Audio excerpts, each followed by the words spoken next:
G7 summit में Iran से deal पर बोले ट्रंप, ईरान से डील का मसौदा अभी फाइनल नहीं।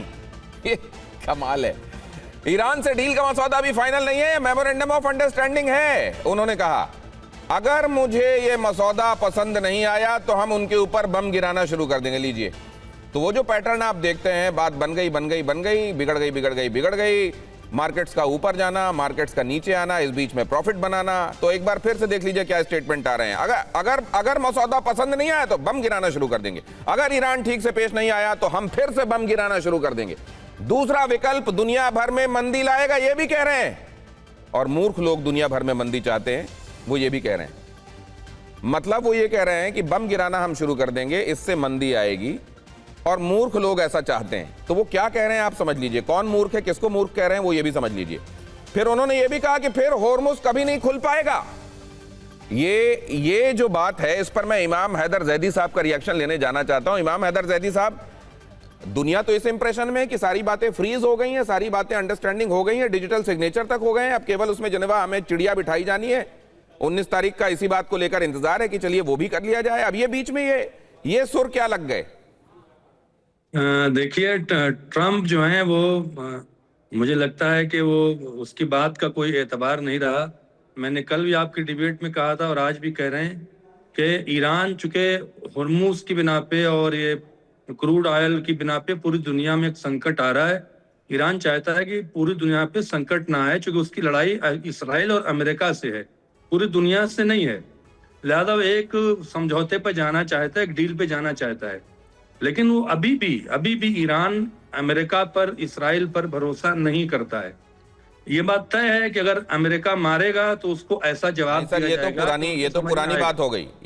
वो आप पे एतबार नहीं करते, आप उन पे एतबार नहीं करते, ये तो पुरानी बात हो गई। हम तो बड़े हैं, ईरान तो बड़ा है। हाँ ठीक है, CIA ये कह रहा है कि इन पे एतबार मत करना, उधर उनको बताने में लगे हुए हैं। ईरान तो बड़ा है, ईरान तो मना नहीं कर रहा है, ईरान तो नहीं कर रहा है। सर, मैं दूसरी बात पूछ रहा हूँ कि ये तो दुनिया में ये इंप्रेशन है सर कि आप लोगों के बीच में, ईरान तो नहीं कह रहा है ना कि अगर डील नहीं हुई तो हम अमेरिका पे बम गिराएंगे। ईरान तो नहीं कह रहा कि अगर मेरा सवाल ही कुछ और है सर। ट्रम्प कह रहा है। इमाम जैदी साहब, मेरा सवाल ही कुछ और है। मैं तो मानता हूं कि ट्रम्प कह रहे हैं, लेकिन दुनिया तो इस इंप्रेशन में है सर कि पूरी डील हो गई, आप दोनों के बीच में अंडरस्टैंडिंग हो गई है, दस्तखत भी हो गए हैं, डिजिटल सिग्नेचर हो गए, रहा सहा का सर जिनेवा में हो जाने वाला। ऐसे थोड़ी हो जाता है। डील हो गई है, बात हो गई है, सिग्नेचर होना है, लेकिन सिग्नेचर होने तक क्या कर देंगे ट्रम्प? अटैक कर देंगे। पीछे भी डील हो ही रही थी, तभी तो अटैक हुआ था। तो जो एक्सपीरियंस है वो बहुत अच्छा नहीं है, और ट्रम्प को सोचना चाहिए, क्योंकि अगर वो अटैक करेंगे तो ईरान पीछे नहीं हटेगा। वो डरा नहीं सकते किसी को भी, कहीं पर भी। अच्छा सर, एक बात बताइए, ईरान अभी भी डरता है क्या? मतलब कभी भी ये लगा क्या कि ऐसा नहीं, ये सभ्यता नष्ट कर देंगे, आज की रात बहुत हार्ड होने वाली है, और उसके बाद जो वो करते हैं, उसके बाद मुझको लगता है जो अगर कोई डरने वाली कंट्री होती वो भी नहीं डरती। बात है कि डरना क्या है, किस चीज से डरना है? वही तो, डरना होता तो अब तक वो घुटने टेक चुका होता ईरान। तो फिर ये चल क्यों रहा है सर? दुनिया तो ये समझना चाह रही है कि अभी जब ये कह रहे थे सब ठीक हो गया, उधर इजराइल को वो डांटने में लगे हुए थे, इजराइल को डांट रहे थे कि तुम लेबनान पे हमला क्यों कर रहे हो, अभी देखो ये डील बन गया। अब यहाँ पर ये कहना कि बम, अब ये चंचल बंगा साहब को इसमें इन्वॉल्व करना होगा। चंचल बंगा साहब हमारे साथ तेल अवीव से जुड़े हुए हैं और इजराइल बेस्ड जर्नलिस्ट हैं वो। चंचल बंगा साहब, ये क्या है? ये कुछ समझ में नहीं आ रहा। ये गुत्थी आप समझाएंगे क्या थोड़ा सा इसको? देखिए, इसमें क्या है, अभी किसी को भी कुछ पता नहीं है, ये तो पॉलिटिकल थिंग्स है, ठीक है। ये आज कुछ है, कल कुछ है, जैसे जैसे टाइम चेंज होते जाएगा उस हिसाब से चलेगा। क्योंकि इसमें जो वॉर जो है ये, क्योंकि हमें अगर आप मारोगे तो हम आपको मारेंगे, क्योंकि इजराइल का ये पॉलिसी है। क्योंकि जब तक ना कोई भी पॉलिसी अमेरिकन का उनका साथ जो भी है वो एक पॉलिटिकल थिंग होता है। अरे मैं ये पूछ रहा हूं चंचल बंगा साहब, इजराइल ने क्या थोड़ा तेज से च्यूटी काट दिए क्या डोनाल्ड ट्रंप साहब को, कि अचानक वो आज वो बदले बदले सुर उनके नजर आ रहे हैं? ये तो पॉलिटिकल थिंग्स है, तो बोला नहीं जा सकता कि क्या है। पर ऑफिशियली अगर देखा जाए तो बहुत सारी चीज होते हैं, अंडरग्राउंड होती है, जो भी होते हैं, और ये सब चीज है, आपको भी पता है, हमें भी पता है, एक जर्नलिस्ट का हिसाब से आप जानते ही है किस तरह से काम होता है। और ये G7 है, इसमें अभी हम लोगों का आगे जो है बातें होते रहेगा, और देखिए क्या क्या होता है आगे। हाँ, आगे आगे देखिए होता है क्या। अभी G7 में ये जो तीसरा दिन है महत्वपूर्ण है, इसमें आगे क्या सामने आता है ये बड़ा।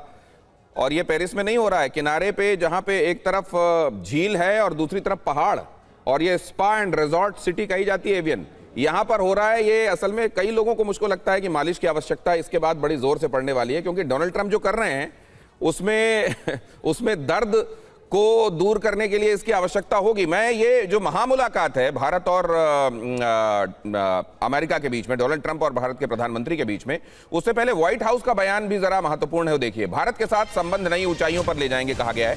ट्रंप मोदी के अच्छे दोस्त, व्हाइट हाउस की तरफ से कहा गया। व्हाइट हाउस के प्रवक्ता कुश देसाई ने इस बात की जानकारी दी है। मतलब पहले जो एक टोनैलिटी सेट करने की कोशिश होती है, तो ये सदाशयता एक गुड जेस्चरिंग, अच्छा बयान, सदाशयता, ये सब दिखाई दे रहा है।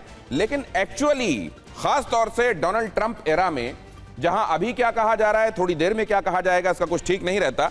इन हालात की तर्जुमानी कैसे करना चाहिए, व्हाइट हाउस ने क्या कहा है, मोदी ट्रंप मुलाकात पर व्हाइट हाउस ने क्या कहा, और उसको किस तरीके से देखा जाना चाहिए, क्योंकि महत्वपूर्ण है जब दोनों मिलेंगे उससे पहले की क्या पृष्ठभूमि है, उसका क्या प्रील्यूड सेट हो रहा है, इससे आपको समझने को मिलेगा। डोनाल्ड ट्रंप और प्रधानमंत्री नरेंद्र मोदी दोनों अच्छे दोस्त हैं। व्हाइट हाउस की तरफ से यह बात सामने आई है। ट्रंप प्रशासन, भारत सरकार, ट्रंप प्रशासन और भारत की सरकार द्विपक्षीय संबंधों को नई ऊंचाइयों पर दोनों मिलकर ले जाएंगे, यह बात कही जा रही है। राष्ट्रपति ट्रंप ने हमेशा भारत के साथ रणनीतिक साझेदारी का समर्थन किया है, और आर्थिक विकास, सप्लाई चेन, AI, निवेश और वैश्विक सुरक्षा चुनौतियों पर चर्चा इसमें की जाएगी, ये बात भी व्हाइट हाउस की तरफ से कही गई।